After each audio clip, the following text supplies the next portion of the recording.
Shalom sidang Jumat yang diberkati oleh Tuhan. Bertemu kembali dalam renungan harian pada hari ini.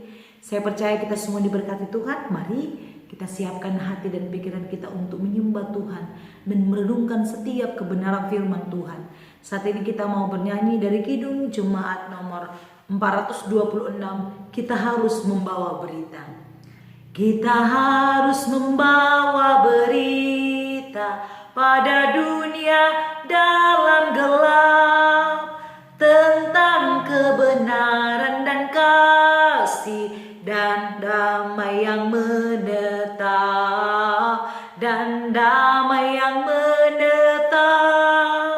karena gelap jadi remang pagi dan remang jadi siang terang. Kuasa Kristus kan nyatalah, ramadi dan cemerlang. Puji Tuhan, saat ini kita mau mendengarkan firman Tuhan. Kita membuka Alkitab kembali dalam Ulangan pasal 29 ayat 14 sampai ayat yang ke-29. Saya akan membacakan bagi kita semua. Bukan hanya dengan kamu saja aku mengikat perjanjian dan sumpah janji ini, tetapi dengan setiap orang yang ada di sini pada hari ini bersama-sama dengan kita, yakni berdiri di hadapan Tuhan Allah kita, dan juga dengan setiap orang yang tidak ada di sini pada hari ini bersama-sama dengan kita. Sebab kamu ini tahu bagaimana kita diam di tanah Mesir dan bagaimana kita berjalan dari tengah-tengah segala bangsa yang negerinya kamu lalui, dan kamu sudah melihat dewa kejijikan dan berhala mereka, yakni kayu dan batu emas dan perak itu yang ada terdapat pada mereka. Sebab itu janganlah di antaramu ada laki-laki atau perempuan, kaum keluarga atau suku yang hatinya pada hari ini berpaling meninggalkan Tuhan Allah kita untuk pergi berbakti kepada Allah bangsa-bangsa itu. Janganlah di antaramu ada akar yang menghasilkan racun atau ipuh. Tetapi apabila seseorang pada waktu mendengar perkataan sumpah serapah ini menyangka dirinya tetap diberkati dengan berkata, aku akan selamat walaupun aku berlaku degil, dengan demikian dirinya bukannya baik tanah yang kegenangan maupun yang kekeringan, maka Tuhan tidak akan mengampuni orang itu, tetapi murka dan cemburu Tuhan akan menyala atasnya pada waktu itu. Segenap sumpah serapah yang tertulis dalam kitab ini akan menghinggapi dia, dan Tuhan akan menghapuskan namanya dari kolong langit. Tuhan akan memisahkan orang itu dari segala suku Israel supaya dia mendapat celaka sesuai dengan segala sumpah serapah perjanjian yang tertulis dalam kitab hukum Taurat ini. Maka keturunan yang akan datang, yakni anak-anakmu yang bangkit sesudah kamu dan orang asing yang datang dari negeri jauh akan berkata, apabila mereka melihat hajaran dan penyakit yang dijatuhkan Tuhan ke negeri itu, seluruh tanahnya yang telah hangus oleh belerang dan garam yang tidak ditaburi, tidak menumbuhkan apa-apa dan tidak ada tumbuh-tumbuhan apapun yang timbul daripadanya, seperti pada waktu ditunggang-balikannya Sodom, Gomora, Adma, Zeboim, yakni yang ditunggang-balikan Tuhan dalam murka dan kepanasan amarahnya. Bahkan segala bangsa akan berkata, apakah sebabnya Tuhan berbuat demikian kepada negeri ini?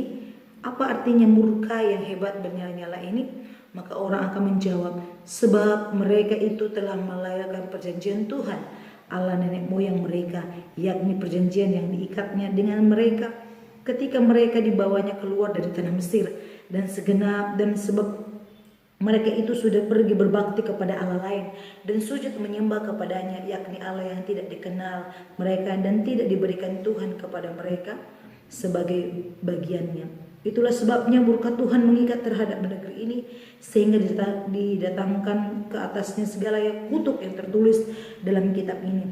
Tuhan telah menyentakkan mereka dari tanah mereka dan dan kepanasan amarah dan gusarnya yang hebat, lalu melemparkan mereka ke negeri lain seperti yang terjadi sekarang ini.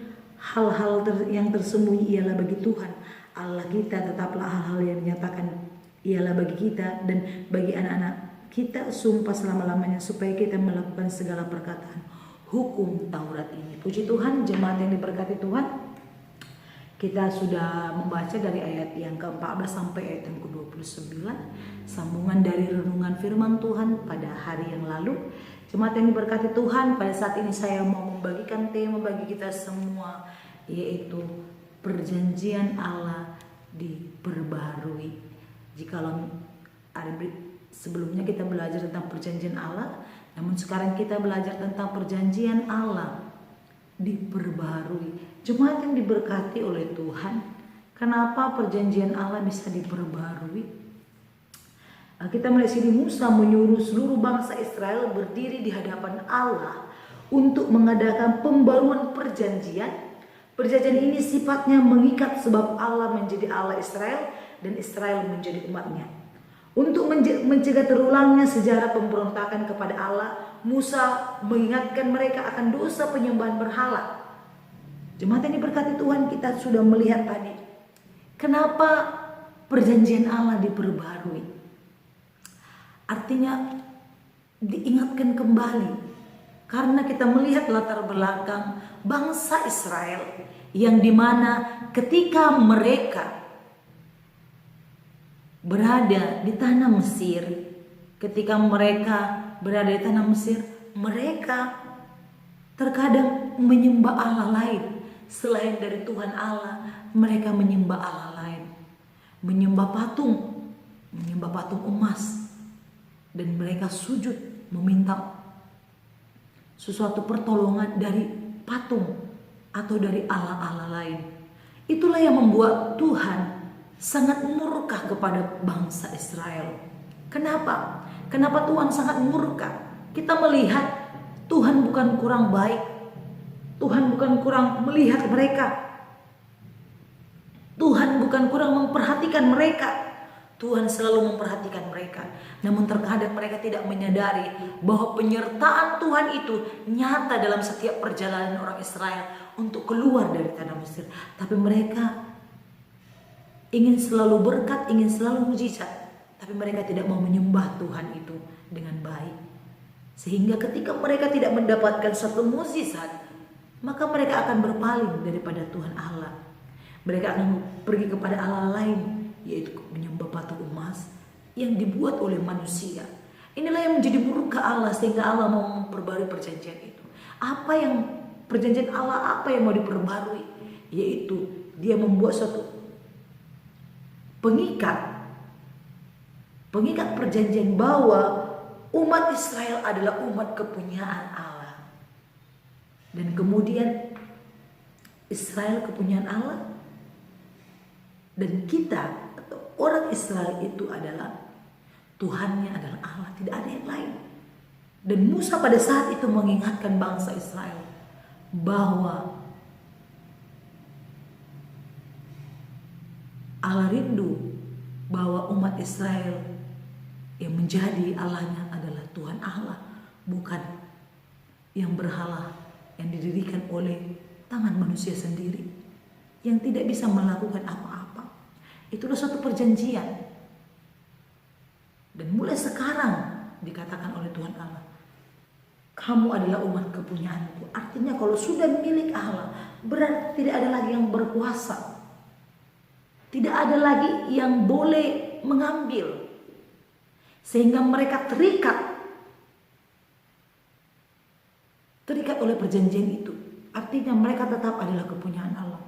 Mereka umat pilihan Allah. Mereka terikat dengan perjanjian itu. Sehingga ketika mereka terikat dengan perjanjian itu, maka ketika mereka melakukan pelanggaran dari perjanjian itu, ketika mereka berpaling daripada Allah, ketika mereka tidak mau lagi datang menyembah Allah, maka murka Allah akan nyata bagi orang yang meninggalkan Allah, bagi orang yang mau menyembah Allah lain. Ada murka Allah bagi mereka, ada kutuk yang diberikan kepada orang yang memberontak kepada Tuhan Allah. Oleh karena itu jemaat yang diberkati oleh Tuhan, Musa kembali mengingatkan Israel, bukan hanya bangsa Israel saja, tapi kita pada saat ini, zaman sekarang ini, mengingatkan kita juga. Jangan sampai murka Allah nyata dalam hidup kita. Karena apa? Karena kedegilan kita. Jangan sampai Tuhan katakan ada kutuk dalam hidup kita. Tapi biarlah melalui kebenaran firman Tuhan pada hari ini, ketika perjanjian Allah diperbarui untuk orang Israel, artinya diperbarui, umat Israel itu menjadi milik kepunyaan Allah. Mereka terikat sehingga ketika mereka melakukan kesalahan, maka Tuhan berhak untuk menghukum mereka. Demikian juga kita adalah umat kepilihan, umat pilihan Allah. Jadi ketika kita berbuat salah, maka Tuhan akan tegur. Supaya apa? Supaya kita kembali ke jalan yang benar. Oleh karena itu jemaat Tuhan, saya mau menyampaikan bagi kita semua, mari kita menjadi kepunyaan Allah yang setia, yang sungguh terus menyembah Dia sampai akhir hidup kita. Amin. Mari kita berdoa. Terima kasih Bapa, kami bersyukur kepadamu buat hari ini kami sudah selesai mendengarkan firman Tuhan dan merenungannya. Memotarkan firman-Mu dan ajar kami melakukannya di dalam hidup kami sehari-hari. Dalam nama Yesus kami sudah berdoa, haleluya, amin. Shalom, Tuhan Yesus memberkati.